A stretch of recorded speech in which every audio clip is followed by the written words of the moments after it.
Okay, the theme of this lesson is hidden threats. This is the real reason you guys are losing. If you're below 2,000 or so, or even higher than that, you're not losing because of opening knowledge or endgame knowledge. You're losing because of fighting principle knowledge, right? Now let me show you what that means here. Okay, I've got the black pieces and my opponent plays e4, c5, okay, e6, take, develop. All right, if he takes, I strengthen my center by taking with the b pawn. Okay, he develops. Now I move my queen over to defend the e5 square. Actually, that's the main reason for this. These threats, actually, with the knight, these are lure. This is a bit of a lure because I can back my queen off, and then I'll chase the knight away by playing a6.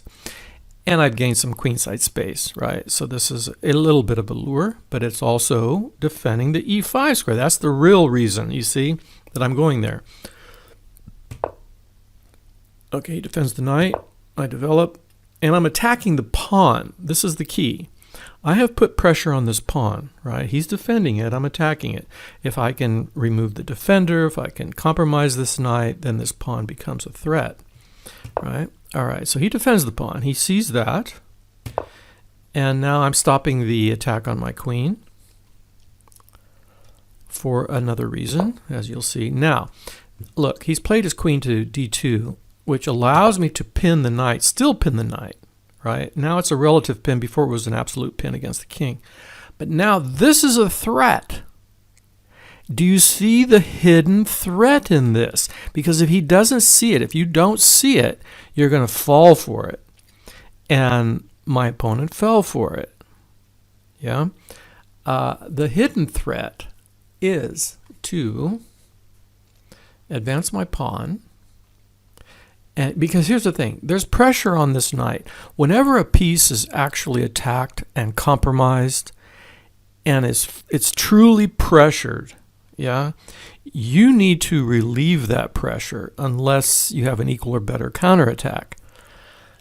So he needed to relieve this pressure immediately, probably by playing a3, yeah, to put the question to the bishop. But he didn't do that, and that gave me the tempo I needed. See, he wanted to develop in castle, right? So now I can initiate the threat. Do you see the threat? The threat is it's a double threat, okay?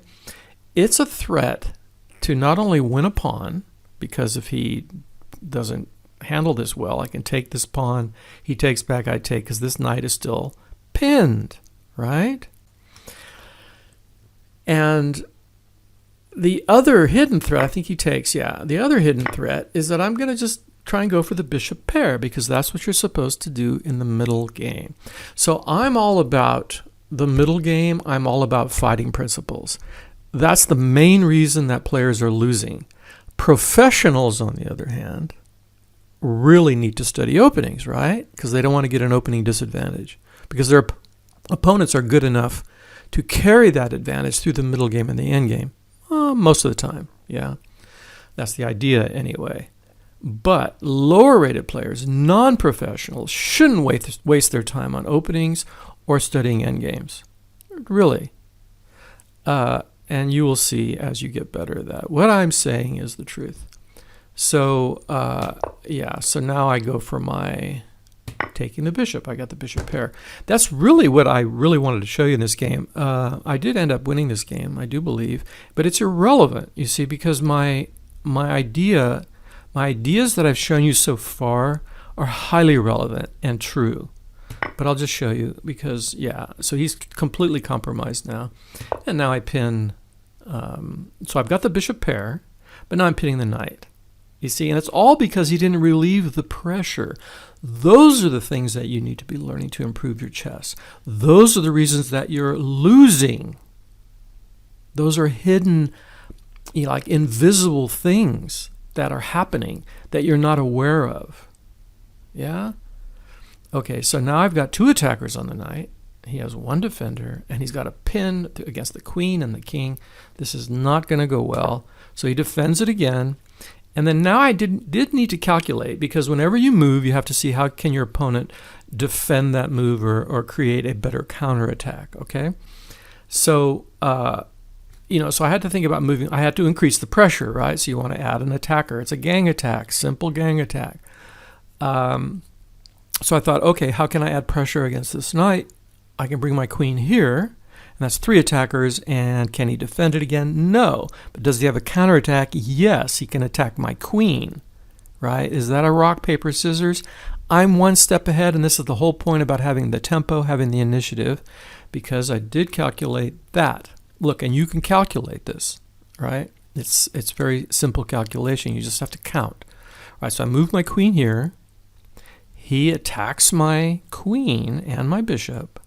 I take, but because of all this, because of at the end of this sequence, there's a check. I end up winning a piece, right? So this is what happens. And he does go for it. I take the knight. Because it's a little tricky here, right? So it doesn't really work. If he takes my queen, I check him, and I win the knight. So I'm up a piece. So I take with my queen, and now he resigns because he sees that he's going to lose a piece. So I hope you got something out of it, and I'll talk to you later.